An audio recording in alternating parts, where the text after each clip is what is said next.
Myself, Dr. Babita Rajesh Chauhan, Senior Consultant in Motherhood Hospital Mohali in Gynae Department. आज हम आपको folic acid के benefits के बारे में बताने जा रहे हैं. What is the folic acid? Folic acid, it is a synthetic form of vitamin B9 और जो इसका एक्टिव फॉर्म होता है वो होता है tetrahydrofolate. The natural form of vitamin B9 is folate. अच्छा, किस किस चीज़ों में विटामिन B9 मिलता है? इंडियन फ्रूट्स में तो बहुत ज़्यादा रिच होता है विटामिन B9. तो कहाँ कहाँ मिलता है, क्या क्या खाने से हमें फॉलिक एसिड की डेफिशिएंसी नहीं होगी? वो होते हैं हमारे जितनी भी सब green leafy vegetable, cabbage, broccoli, भिंडी and peas, peanuts, fruity juice, whole grain, ये सारी चीज़ों में हमें फॉलिक एसिड बहुत ज़्यादा मात्रा में मिलता है. अगर हम उनको वेल कुक्ड करें, ओवर कुक नहीं करें, तो विटामिन B9 क्योंकि वाटर सॉल्युबल विटामिन होता है इसलिए इसको ओवर कुक्ड नहीं करना चाहिए. अच्छा, बेनिफिट्स क्या क्या होते हैं फॉलिक एसिड के? फॉलिक एसिड प्रमोट करता है न्यूरल ट्यूब फॉर्मेशन को एंड क्लोजर को as early as 3 to 4 weeks post conception. And कैसे करता है ये? बाय द सेलुलर ऑर्गेनाइजेशन से और जेनेटिक ऑर्गेनाइजेशन से. दोनों तरह से ये हमारे न्यूरल ट्यूब को फॉर्मेशन भी करता है एंड क्लोजर भी करता है. अच्छा, अब इम्पोर्टेंट ये आता है कि तो हमें फॉलिक एसिड कब लेना चाहिए? आइडियली फॉलिक एसिड जो है वो 1 month prior to the conception and the 3 month post conception लेना चाहिए. Normally 400 microgram pre conception and 600 microgram post conception important होता है. पर कुछ ऐसी चीज़ें होती हैं, बहुत हाई रिस्क केसेस होते हैं, उस केसेस में हमें इसकी डोज इंक्रीज कर लेनी चाहिए. हाई रिस्क केसेस क्या क्या होते हैं? हाई रिस्क केसेस होते हैं जैसे अगर प्रीवियस हिस्ट्री है न्यूरल ट्यूब डिफेक्ट की, लाइक एनेनकेफली और स्पाइना बाइफिडा उनकी, या फिर पेशेंट को डायबिटीज़ है, सीलिएक डिजीज़ है, और अगर वो एंटी एपिलेप्टिक ड्रग ले रहा है, उस केसेस में हमें इनकी डोज बढ़ानी होती है. और जैसे BMI अगर पेशेंट का हो गया 30 या 30 से ज़्यादा है.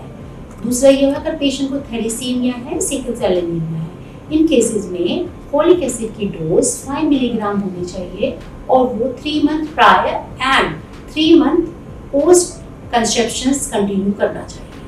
बट कुछ केसेस में जैसे कि थैलेसीमिया, सिकल सेल एनीमिया में through out the pregnancy folic acid की जरूरत पड़ती है. दूसरा इम्पॉर्टेंट बेनिफिट्स होता है कि ये red cells production and formation में हेल्प करता है. मतलब उसकी जो रेड ब्लड सेल्स है उनकी शेप को ठीक रखता है. अगर इसकी डेफिशिएंसी होगी तो रेड ब्लड सेल्स बड़ी हो जाएगी जिनको बोलते हैं मैकुलोब्लास्ट, और वो फ्रेजाइल हो जाता है, वो ब्रेक कर जाता है, टूट जाता है, और फिर पेशेंट को एनीमिया हो जाता है. इसको बोलते हैं मैकुलोब्लास्टिक एनीमिया. मैकुलोब्लास्टिक एनीमिया में क्या होता है? उसमें क्या होगा? पेशेंट्स को फील होगा fatigue, tiredness, weakness, mouth ulcer और टंग अल्सर. तो इस केसेस में इसको बोलते हैं मैकुलोब्लास्टिक एनीमिया. इसके अदर कॉजेज भी होते हैं, इसलिए हमें वेरी इंपॉर्टेंट है कि हमें कंप्लीटली डायग्नोसिस बना के ही ट्रीटमेंट देना चाहिए. ट्रीटमेंट में हम इनको 1 मिलीग्राम पर डे डोज देते हैं जब तक कि जो हमारा ब्लड स्मीयर होता है वो नॉर्मल ना आ जाए और पेशेंट के सिम्टम्स जो हैं सबसाइड ना हो जाए. तो ये बहुत इंपॉर्टेंट है कि हमें कंप्लीट डायग्नोसिस करके ही ट्रीटमेंट देना जरूरी है. तीसरा इंपॉर्टेंट ये होता है कि डीएनए के प्रोडक्शन में, डीएनए के फॉर्मेशन में, इंजरी में, टिश्यू ग्रोथ, टिश्यू की फॉर्मेशन में और टिश्यू की रिपेयर में हेल्प करता है. ये कैसे हेल्प करेगा? देखो, ये होता है, इसका एक्टिव फॉर्म होता है टेट्रा 5 और 10 मिथाइल टेट्राहाइड्रोफोलेट. इसका जो मिथाइल ग्रुप है वो डोनेट कर देता है और वो यूरेसिल को थायमिन में कन्वर्ट कर देता है जिससे कि डीएनए फॉर्मेशन हो जाता है. तो अगर ये मिथाइल ग्रुप डोनेट नहीं करेगा तो यूरेसिल रॉन्गली प्लेस्ड हो जाएगा डीएनए में, जिससे कि वो उसका डबल स्ट्रैंडेड डीएनए वो ब्रेक हो जाएगा और डीएनए इंजरी हो जाएगी जो कैंसर्स में कन्वर्ट हो जाएगा. दूसरा मेथड होता है इसका, जो मिथाइल ग्रुप होता है जो होमोसिस्टिन को वो मिथ्योनिन में कन्वर्ट करता है. फिर मिथ्योनिन कन्वर्ट हो जाता है डीमिथाइलेशन से सैम में, सैम फिर अलेन रीमिथाइलेशन हो जाता है. और फॉलिक एसिड का बहुत इंपॉर्टेंट फंक्शन होता है और बेनिफिट्स होता है वो होता है हमारा डीएनए का repair and formation and tissue growth, division and injury repair. तो इसमें कैसे हेल्प करता है ये? बिकॉज जो हमारा फॉलिक एसिड होता है वो फॉर्म में होता है, एक्टिव फॉर्म में 5 and 10 मिथाइल टेट्राहाइड्रोफोलेट। इसका मिथाइल ग्रुप को डोनेट कर देता है, यूरिसिल को कन्वर्ट करता है थायमिन में, एंड देन थायमिन फॉर्म करता है डीएनए को। अगर हमारा मिथाइल ग्रुप नहीं होगा तो यूरिसिल रॉन्गली प्लेस्ड हो जाएगा डीएनए में, जो डबल स्ट्रैंडेड डीएनए है उसकी इंजरी हो जाएगी, वो ब्रेक हो जाएगा और वो कैंसर सेल में कन्वर्ट हो जाएगा। जो दूसरा इंपॉर्टेंट वो होता है जीन एक्सप्रेशंस। वो होता है इंपॉर्टेंट कि जो मिथाइल ग्रुप होता है वो होमोसिस्टीन को मीथ्योनिन में कन्वर्ट करता है। मीथ्योनिन का मिथाइलेशन हो जाता है, वो सैम में कन्वर्ट करता है। फिर वो जो सैम होता है फिर again remethylate and it is specific for cytosine in DNA. अगर फिर वो जीन एक्सप्रेशन या जीन ट्रांसक्रिप्शन करता है, तो अगर हमारा मिथाइलेशन नहीं होगा तो एक तो होमोसिस्टीन लेवल बढ़ जाएगा, दूसरा जो होगा हाइपोमिथाइलेशन हो जाएगा डीएनए से, जिससे कि ऑन्कोजेनिक सेल्स कन्वर्ट हो जाता है, प्रोटो ऑन्कोजेनिक जीन बन जाता है, जो कि वो डेंजरस रहता है और एब्नॉर्मल सेल्स बन जाती है। तो ये इसका बहुत इंपॉर्टेंट फंक्शन होता है। अब तीसरा ये है कि वो जो ये मेंटेन करता है homocysteine level in the blood. वो कैसे होता है? क्योंकि ये कन्वर्ट करता है होमोसिस्टीन को मिथ्योनिन में, तो मिथ्योनिन नहीं होगा, मतलब हमारा मिथाइल ग्रुप अगर डोनेट नहीं करेगा इसको तो फिर ये मिथ्योनिन में कन्वर्ट नहीं होगा और होमोसिस्टीन लेवल बढ़ जाता है। अब होमोसिस्टीन जो करता है वो उसका बहुत बैड पॉइंट होते हैं अगर वो ज़्यादा हो जाता है, क्योंकि ये थ्रोम्बोसिस को इंक्रीज करता है और कोरोनरी आर्टरी एथेरोस्क्लेरोसिस करता है एंड पेरिफेरल वास्कुलर डिजीज करता है। तो इसलिए पेशेंट्स को stroke, heart disease and deep vein thrombosis ये सब होने के चांसेस होते हैं। प्लस ये जो है डीमाइलेशन करता है, तो उसमें भी ये बहुत मतलब डिमेंशिया वगैरह ये सब भी कर देता है अगर होमोसिस्टीन लेवल बढ़ जाता है ब्लड में। तो अगर होमोसिस्टीन लेवल बढ़ता है तो हमें फॉलिक एसिड से इसका ट्रीटमेंट करना चाहिए। But it may be associated with the other vitamins, vitamin B6 and vitamin B12। तो अब नेक्स्ट होता है इंपॉर्टेंट, इसका फंक्शन होता है वो है कार्डियोवास्कुलर।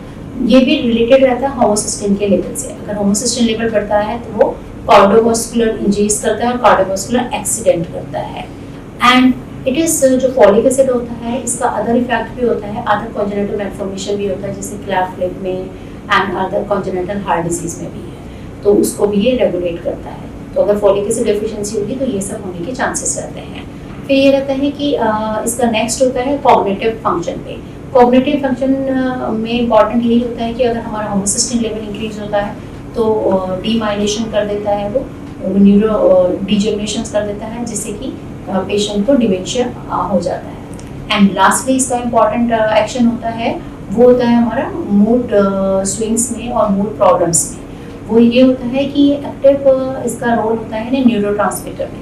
न्यूरोट्रांसमीटर जैसे कि एपिनेफ्रिन हो गया, डोपामिन हो गया, सीरोटोनिन हो, इन तीनों को इफेक्ट करता है, जिसके कारण से पेशेंट्स को मतलब साइकेट्रिक प्रॉब्लम स्टार्ट हो जाती है। तो इतना कुछ बेनिफिट होने के बाद भी जो फॉलिक एसिड को सेल्फ मेडिकेशंस की तरह नहीं लेना चाहिए, अपने आप से नहीं लेना चाहिए। विदाउट कंसल्टेशन लेना से बहुत ज़्यादा प्रॉब्लम आ सकती है, क्योंकि इसके कुछ साइड इफेक्ट्स भी होते हैं। और एक्सेसिव लेने से क्या होता है कि ये अदर जो डेफिशिएंसी होती है उसको मास्क कर देता है, जैसे विटामिन B12 डेफिशिएंसी। क्योंकि अगर वो विटामिन B12 डेफिशिएंसी मास्क कर देगा तो क्या होता है मेनली इसमें कि तब हमें पता चलेगा जब तक कि पेशेंट को परमानेंट न्यूरो डैमेज हो जाता है, तब वो पता चलता है। तो इट इज़ वेरी इंपॉर्टेंट कि फॉलिक एसिड जो लें हम वो विदाउट कंसल्टेशन नहीं लेना चाहिए। और फॉलिक एसिड एक इम्पॉर्टेंट और होता है कि ये अगर हमें जैसे इसका जो अब्जॉर्प्शन होता है फॉलिक एसिड का वो जेजुनम में होता है, तो अगर इंटेस्टाइनल प्रॉब्लम है तो भी फॉलिक एसिड डेफिशिएंसीज होने के चांसेस होते हैं। और ये स्टोर भी लिमिटेड अमाउंट में होता है, 5 to 15 लीवर में और किडनी में स्टोर होता है। तो इसलिए ये इम्पॉर्टेंट है कि फॉलिक एसिड आप लें तो पर विदाउट प्रिस्क्रिप्शन या विदाउट कंसल्टेशन नहीं लेना चाहिए। और ये कुछ ही केसेस में सप्लीमेंटेशन रिक्वायरमेंट होता है, जैसे प्रेगनेंसी में या फिर कुछ डिजीजेज में हम देते हैं। अदरवाइज ऐसे जो नॉर्मल फॉलिक एसिड रिक्वायरमेंट होती है वो हमारे डे टू डे के खाने से ही पूरी हो जाती है। Thank you.